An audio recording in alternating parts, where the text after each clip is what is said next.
In 1928, Catherine Donahue, a former dial painter, testified in court with her jaw wired shut, her body ravaged by radium poisoning.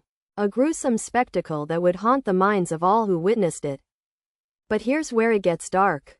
The company she worked for, the United States Radium Corporation, had been knowingly poisoning their female employees for years, covering up the deadly effects of radium exposure, and silencing anyone who dared to speak out.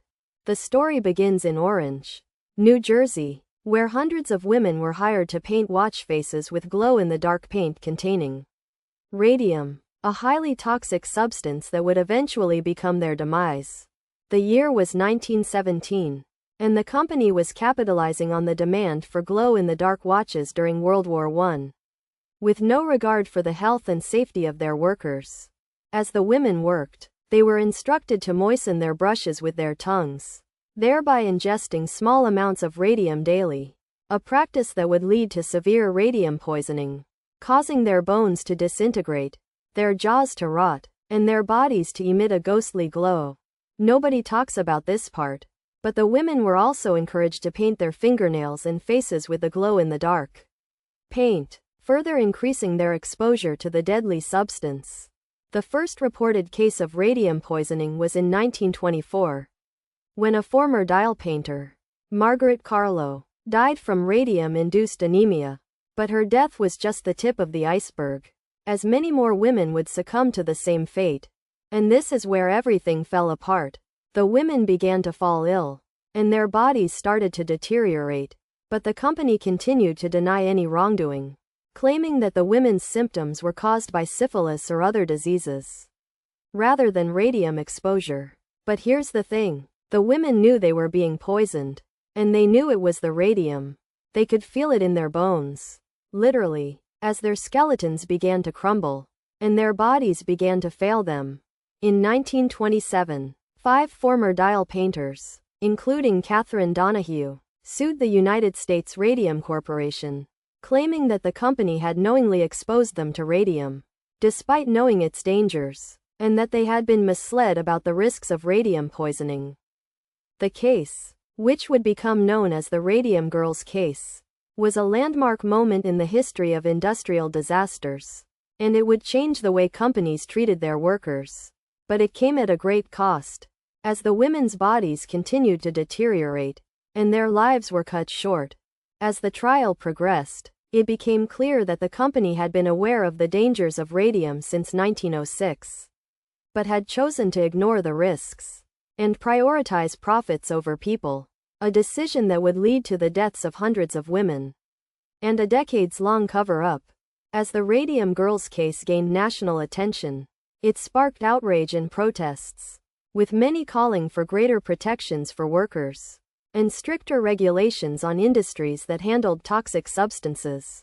The women's history movement also gained momentum, as the Radium Girls story highlighted the struggles and sacrifices of women in the workplace, and the need for greater equality and justice.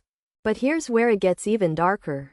The company's cover-up was just the beginning, as they launched a smear campaign against the women, trying to discredit them and downplay the severity of their illnesses, a tactic that would ultimately backfire, as the public began to rally behind the Radium Girls. And this is where the story takes a turn. The women's fight for justice was not just about them. It was about all the women who had been exploited and mistreated by companies. It was about the dark history of industrial disasters and the need for accountability and change. The trial was a dramatic showdown between the Radium Girls and the United States Radium Corporation, with the women testifying about their experiences and the company trying to defend their actions. But it was clear that the company was guilty, and that the women had been victims of a horrific industrial disaster. In 1928, the court ruled in favor of the Radium Girls, awarding them a significant settlement. But it was too little, too late, as many of the women had already died, or were dying from radium poisoning. The Radium Girls case was a landmark moment in the history of women's history and industrial disasters, but it was also a reminder of the dark history of corporate greed and the need for greater protections for workers.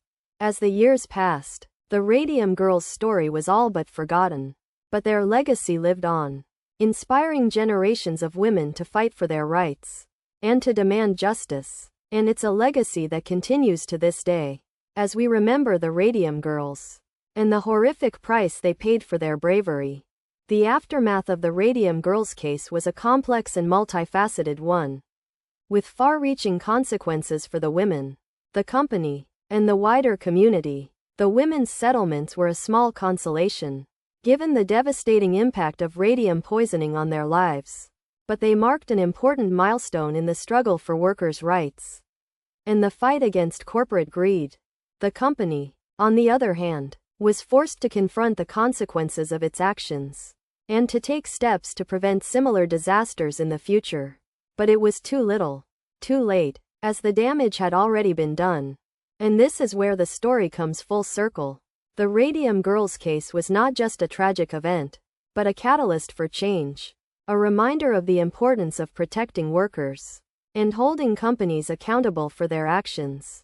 The Radium Girls story is a dark one, but it's also a testament to the power of courage and the human spirit, and it's a reminder that even in the darkest of times, there is always hope for justice and always a chance for change. The Radium Girls case was a watershed moment in the history of industrial disasters and women's history, and it marked a turning point in the struggle for workers' rights and greater protections for those exposed to toxic substances. The case led to significant changes in the way companies handled toxic materials, and it paved the way for future generations of women to fight for their rights and to demand justice. And this is where the story ends. But the legacy of the Radium Girls lives on, a reminder of the dark history of corporate greed and the importance of protecting workers and holding companies accountable for their actions. So, if you want to hear more stories like this, subscribe to our channel for more dark history and true crime stories that will leave you sleeping with the lights on.